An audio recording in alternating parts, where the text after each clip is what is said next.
The one who stands firm to the end will be saved. மத்தேயு 10:22. இறுதி வரை மன உறுதியுடன் இருப்போரே மீட்கப்படுவர். இது கிறிஸ்து வழங்கும் வாழ்வு தரும் நற்செய்தி. கிறிஸ்துவே உமக்கு புகழ். இயேசுவின் அன்பார்ந்த சகோதர சகோதரிகளே, அன்பார்ந்த தொலைக்காட்சி விசுவாசிகளே, இன்று முதல் வேத சாட்சியாம் புனித ஸ்டெஃபான், சென்ட் ஸ்டீஃபன் முடியப்பர் இவருடைய வேத சாட்சியத்தை நினைவு கூறுவதினால் திருப்பலியிலே சிகப்பு ஆடை அணிந்து திருப்பலி ஒப்பு கொடுக்கிறோம். இந்த முடியப்பரின் வாழ்வும் மரணமும் நமக்கு தரும் செய்தி இறை பணிக்கான தாகமும் அவற்றில் நாம் துன்புறுத்துவோரை மன்னிக்கும் தியாகமும். இறை பணிக்கான தாகம், the thirst for the works of Christ, to do good for the church, for God, for people. இறை பணிக்கான தாகமும் அவற்றில் நம்மை துன்புறுத்துவோரை மன்னிக்கும் தியாகம். துன்புறுத்துவோர்கள் வார்த்தையால் அல்லது இன்னும் நமக்கு பல வகையான வேதனைகள் கொடுக்கின்ற கொடுமைப்படுத்துவோர், துன்புறுத்துவோர், சித்திரவதை செய்வோர், கொலை செய்வோர், இப்படி படிப்படியாக துன்புறுத்துவோரை மன்னிக்கும் தியாகத்தையும் புனித ஸ்டீஃபனிடமிருந்து நாம் பெற்றுக்கொள்கிறோம். டெர்ட்டூலியன் என்பவர்தான் முதல் ஒரு நூற்றாண்டுகளிலே இந்த கருத்துக்களை குவித்தவர். அற்புதமான கருத்துக்களை அவர் கூறுகிறார். The blood of the martyrs is the seed of the church. வேத சாட்சிகளின் இரத்தமே திருச்சபையின் வித்து. எவ்வளவு பேர் வேதத்திற்காக, இயேசுவுக்காக இறக்கின்றார்களோ, உயிரை கொடுக்கின்றார்களோ, அது பல மடங்கு பெருகுகிறது அவர்களுடைய இறப்பினால். ஏனென்றால் சாதாரணமாக சொல்வது, புரட்சியாளன் புதைக்கப்படுவதில்லை, விதைக்கப்படுகிறான். ஒரு கருத்தை சொல்லி புரட்சி ஏற்படுத்தும் பொழுது அந்த புரட்சியானது அவனோடு முடிந்து விடுவதில்லை. அவனுடைய வாரிசுகள், சீடர்கள், பிறகு அவருடைய கொள்கை பிடிப்போர், இவைகளெல்லாம் அதை வாழ்ந்து காட்டும் பொழுது அவன் விதையாக மாறுகிறான். அப்படித்தான் வேத சாட்சிகளின் இரத்தமும். Jesus teaches his disciples that the victory is in suffering evil for the sake of good. All he promises them is that they will suffer with him the utmost ills. St. John Chrysostom. நல்லதை அடைய தீமையான பல துன்பங்களை அனுபவிப்பதில்தான் உண்மையான வெற்றி அடங்கி இருக்கிறது என்பதைத்தான் இயேசு தம் சீடர்களுக்கு போதித்தார். அவரின் அனைத்து துன்பங்களிலும் அவர்கள் உடன் பங்காளர்களாயிருப்பர் என்று அவர்களுக்கு உறுதி அளித்தார். இயேசுனுடைய வாழ்வு நமக்கு ஒரு மிகச்சிறந்த எடுத்துக்காட்டு. சென்ற இடமெல்லாம் நன்மை செய்து கொண்டு சென்ற அவருக்கு கிடைத்தது மக்களின் நன்றி எறிதலோ, மக்களுடைய மணிமுடியோ, பாராட்டுதலோ அல்ல. கிடைத்தது சிலுவை தண்டனை, வசைமொழிகள், சாட்டை அடிகள், முள்முடி, இப்படியாக சித்திரவதையும் வேதனையும்.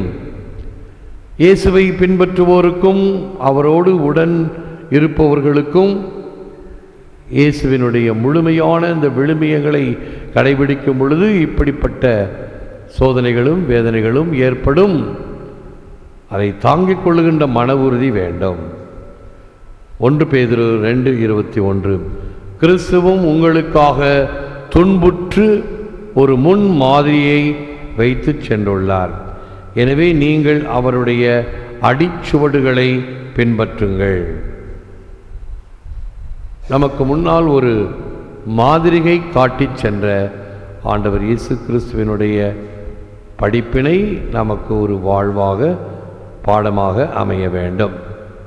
Martin Luther King, hate cannot drive out hate, only love can drive out hate.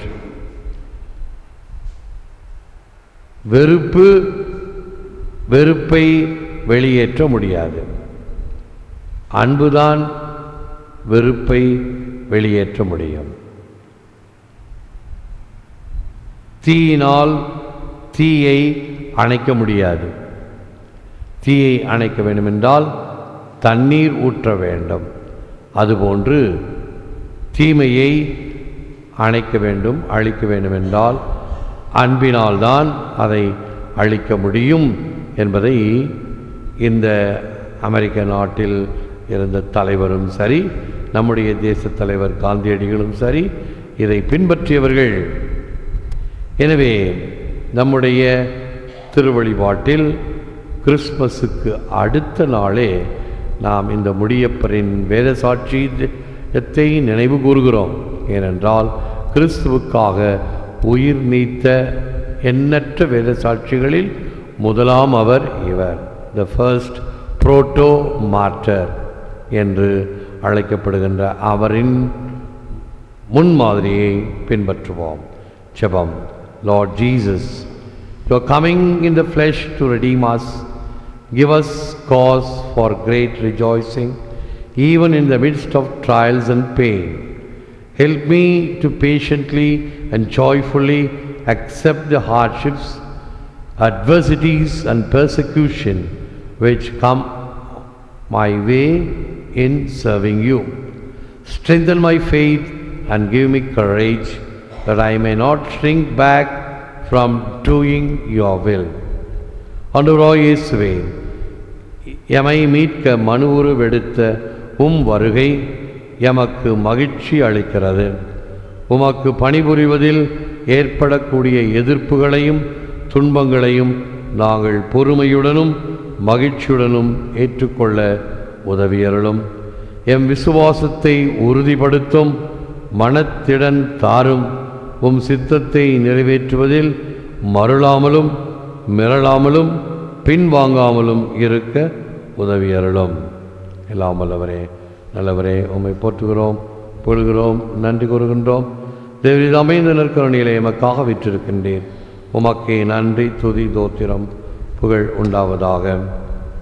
மன்னிப்பது எப்படி மன்னிக்க வேண்டும் என்பதை நீர் கற்றுக் கொடுத்தபடி இந்த முதல் வேத சாட்சியானவர், ஆண்டவரே, இவர்கள் அறியாமல் செய்கிறார்கள், இவர்களை மன்னியும் என்று உம்முடைய வார்த்தைகளை சொல்லியே மன்னிப்பை வழங்கிய ஸ்டேஃபானை போன்று நாங்களும் மன உறுதியுடனும் அந்த கொள்கை பிடிப்புடனும் கிறிஸ்துவுக்காக விசுவாச சத்தியங்களுக்காக வாழ வேண்டும் என்ற தைரியத்தையும் துணிவையும் தெளிவையும் எமக்கும் எம் பிள்ளைகளுக்கும் தாரும்.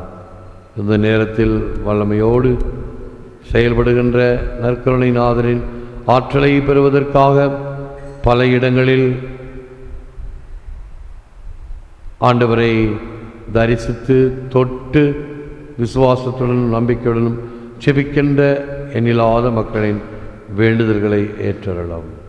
ஏற்று வரமருளும் இறைவா, காக்கும் கரங்களினால். ஆமேன், ஆமேன்.